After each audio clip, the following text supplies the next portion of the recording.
Thomas Jefferson was the main author of the Declaration of Independence, which declared that all men are created equal and who possess the unalienable rights of life, liberty, and the pursuit of happiness. He also condemned the slavery of his time, saying, "The whole commerce between master and slave is a perpetual exercise of the most boisterous passions, the most unremitting despotism on the one part, and degrading submissions on the other." But at the same time, Jefferson lived his entire adult life as a slave owner. How is that possible? To put it mildly, I'm not the first person to ask that question. People typically explain it by saying that we need to take a closer look at his behavior and at the context of his time. And I actually think that's exactly right. Jefferson's behavior does make a lot more sense if you spend some more time looking at what he believed, and also at events happening in America during his time. So this video is going to lay that out, not for the sake of condemning Jefferson, and also not for the sake of apologizing for him, just for the sake of better understanding him. It's important to remember that we're talking about a man who was born in the middle of the 18th century. The Salem witch trials had only happened 50 years before that, and this was before Darwin and before modern medicine. Jefferson was very much a product of that time, and his opinions reflect that. To make that point, we're talking about a man who literally employed child slave labor. Boys as young as 10, for example, had to work in a nail factory he owned. The appropriateness of their age, as far as I'm aware, wasn't questioned because child labor at the time was normal. He was a voracious reader, though, and kept up with the cutting-edge intellectual thought of his time. If we're going to unpack the puzzle that is Thomas Jefferson, we're going to have to start by covering a movement that was peaking during his time that held a huge influence over his outlook, and that was the Enlightenment. I'm going to spend about a minute talking about the Enlightenment. Once we have that established, it'll make Jefferson's behavior and beliefs make a lot more sense. The Enlightenment was an energetic and optimistic movement. As science was gaining power and religion was losing power over people's outlooks, people began to think more as individuals. "Have the courage to use your own understanding," said Kant. As thinking individuals, people turned their attention more towards the concrete, the physical, and the knowable. It was thought that by thinking, observing, and cataloging the world, we could better understand it and improve our existence in it. The encyclopedia, for example, was a product of that. The subject that interested people the most was humanity. So humanity came to be studied with something like a scientific rigor.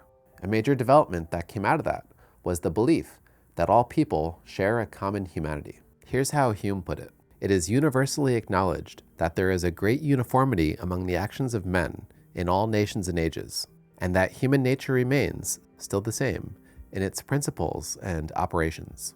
The same motives always produce the same actions." Given all that, an idea for a new political order came about, one that acknowledged the common humanity in everyone.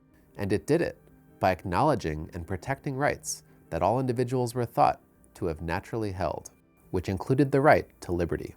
Something that appeared to be violating those principles the most was the transatlantic slave trade, and the institution of slavery more generally. So Enlightenment thinkers condemned slavery and considered it barbaric.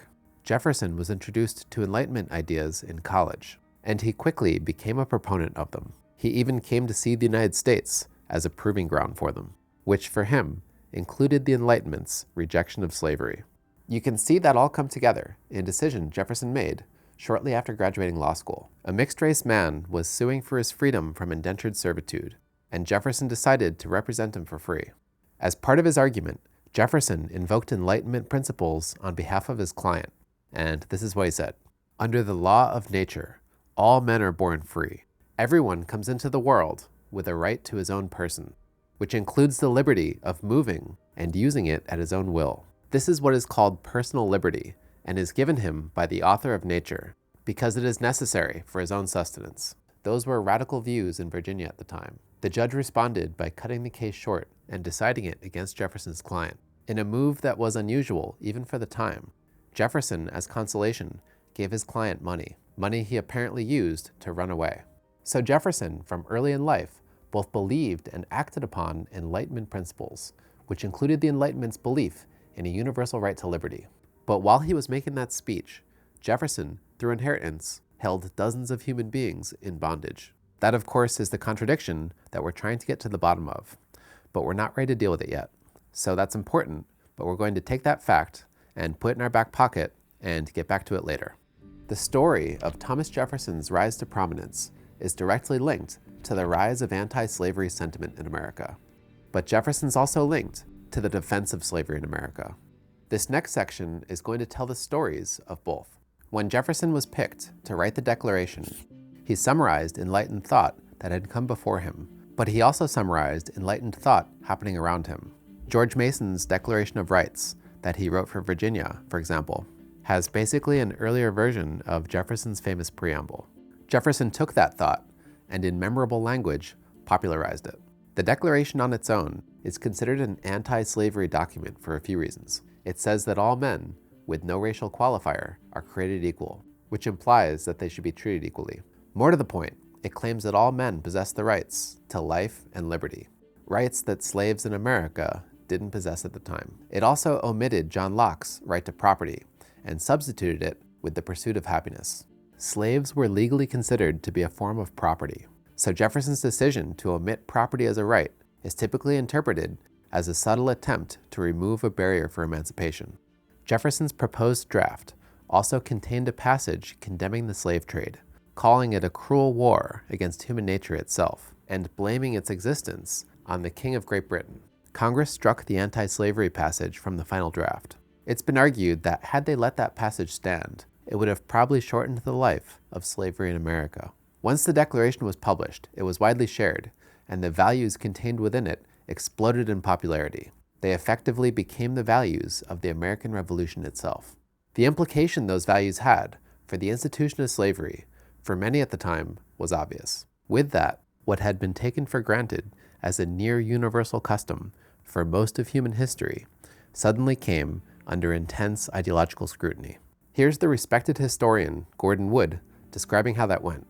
The Revolution, almost overnight, made slavery a problem in ways that it had not been earlier. If all men were created equal, as all enlightened persons were now saying, then what justification could there be for holding Africans in slavery? So following the logic of revolutionary thought brought slavery by 1776 under severe attack. Debates over abolishing slavery ran up and down through the states in both the North and the South. The northern states, which had a significant number of slaves, busied themselves trying to end the institution, using Jefferson's language from the Declaration to do it. And even the South, especially Virginia, gave signs of wanting to soften and eventually abolish slavery. For example, by easing racial codes that had been established earlier in the century and easing racial separation. Slaveholders everywhere began to feel defensive about slavery and began to sense a public pressure against it that they'd never felt before. It was thought that slavery simply couldn't stand against the relentless march of liberty and progress.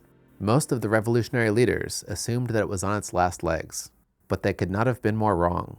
Far from being doomed, slavery in America was, in fact, on the verge of its greatest expansion. So, what happened?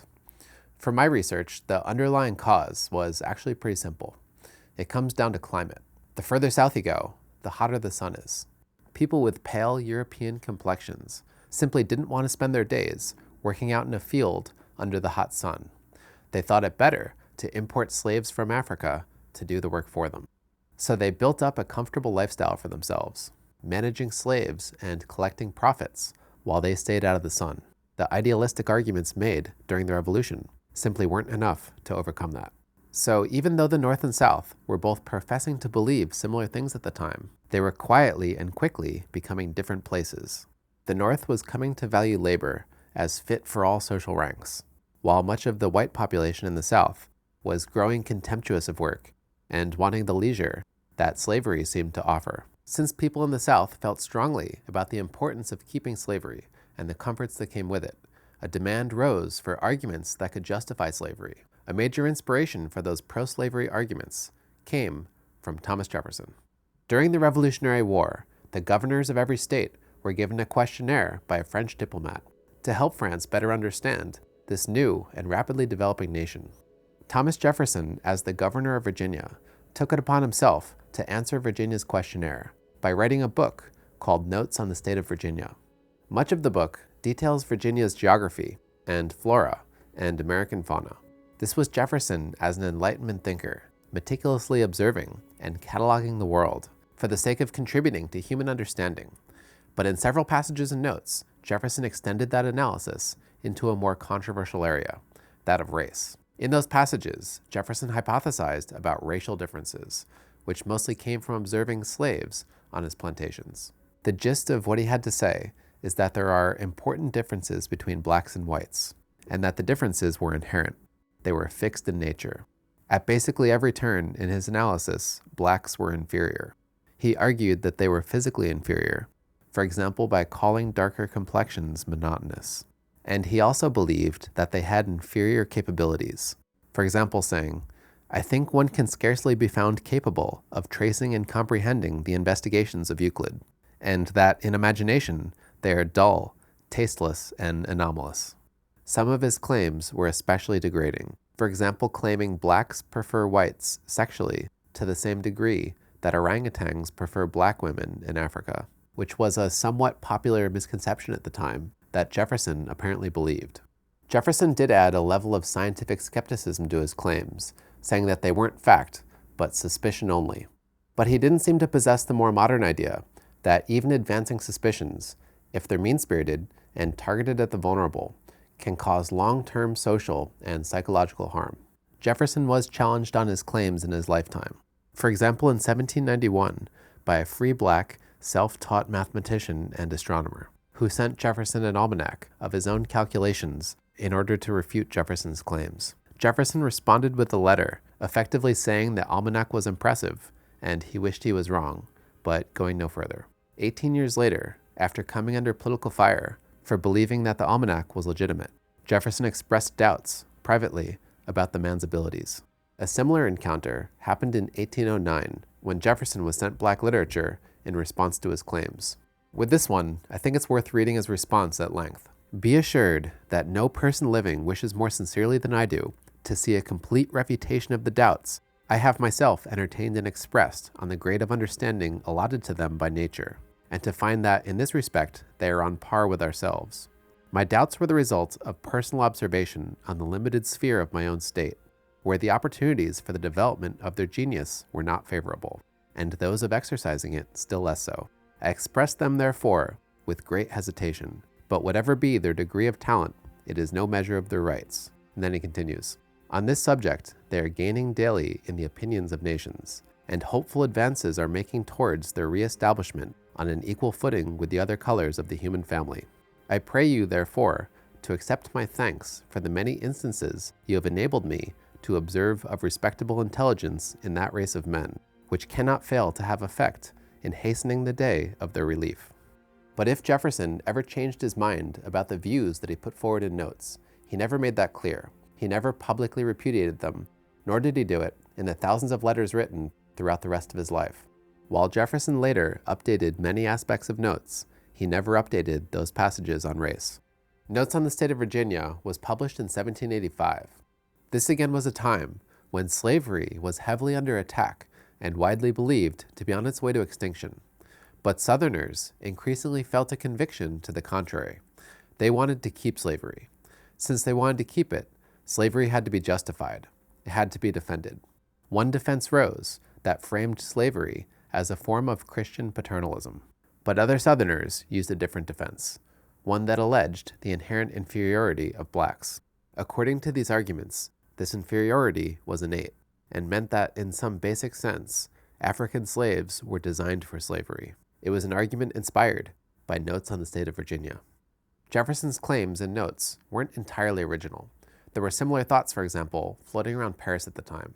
But Jefferson, at least in the United States, was largely responsible for popularizing them. You have to realize that Jefferson was about as popular as any one person could be in the United States at the time.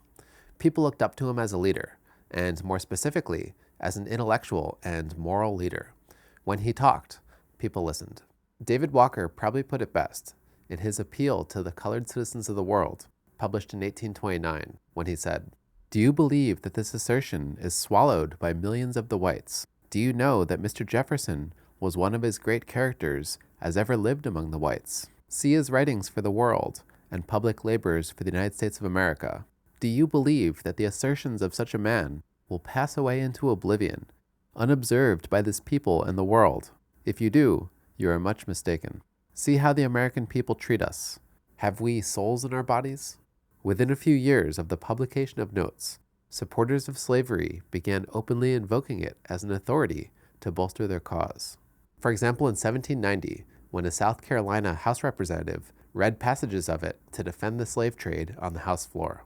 By the early 19th century, others picked up Jefferson's suspicions of racial differences and expanded them. For example, saying slaves had no inherent capacity for freedom. Obsession with racial differences suddenly flourished across the country, and the liberal atmosphere of the 1780s evaporated. Racial mingling declined, especially in the South, but also in the North. New racial codes sprung up, again in the North, but especially in the South, where they resembled the later Jim Crow laws.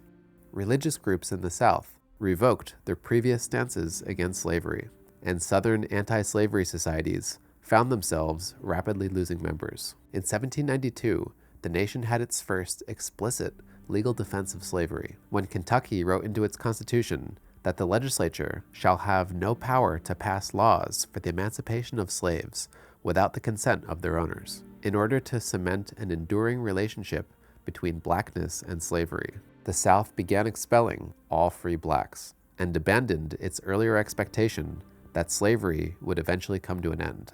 By 1806, Southerners had become comfortable enough in their justifications of slavery to make statements like this one made by Georgia House Representative Peter Early.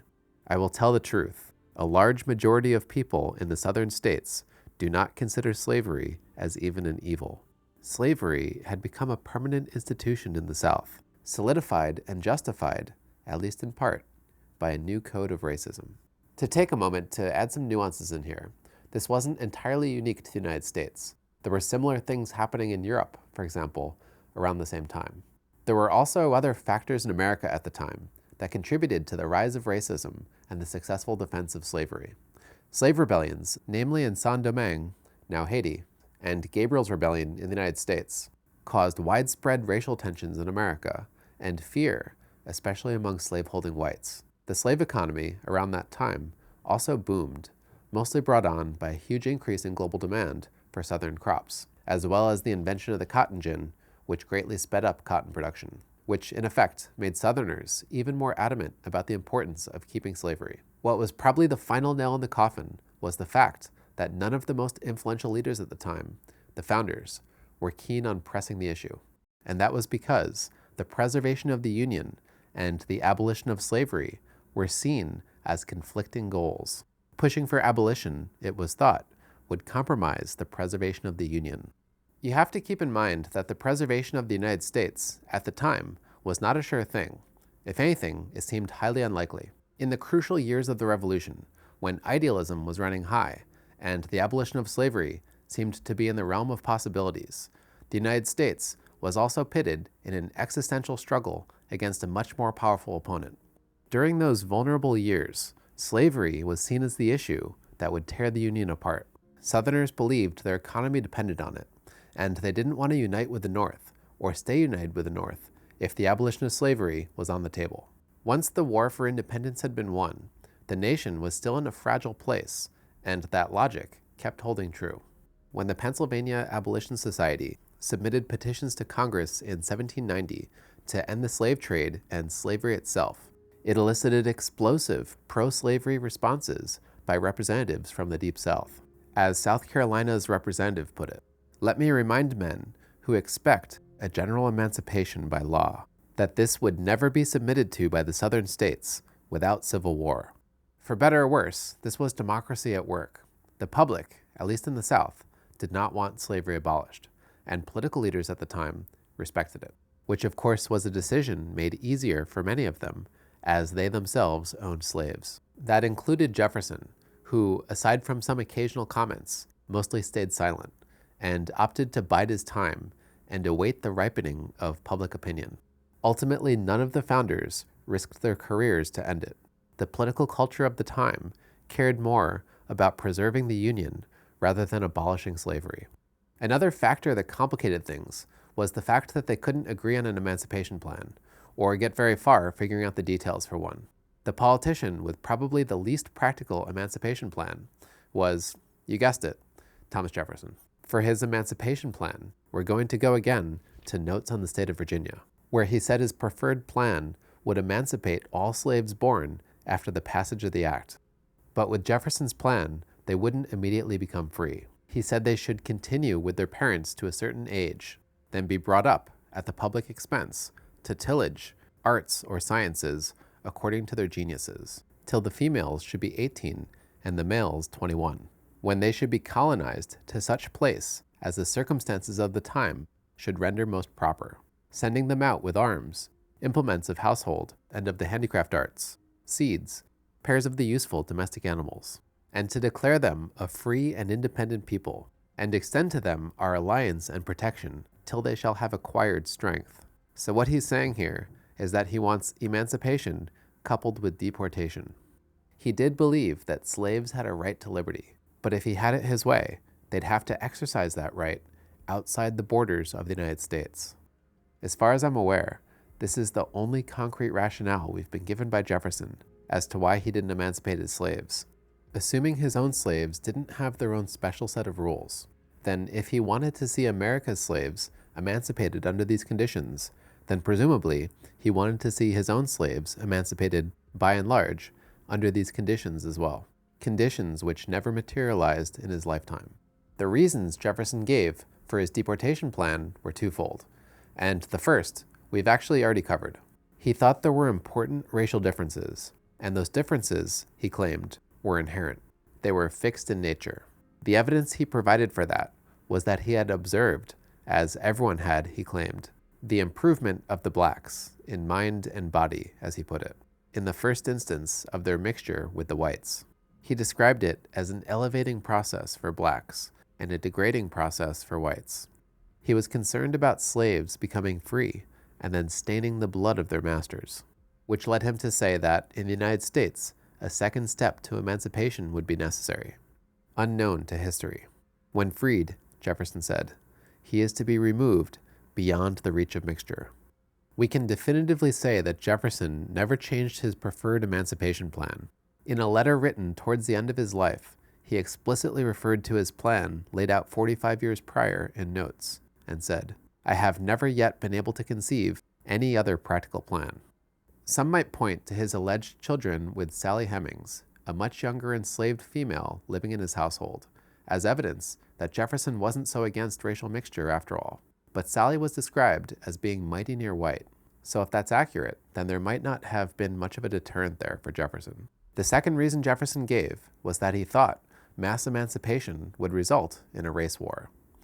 It's something he was quite clear on. He said, it will probably be asked, why not retain and incorporate the blacks into the state, and thus save the expense of supplying by importation of white settlers the vacancies they will leave?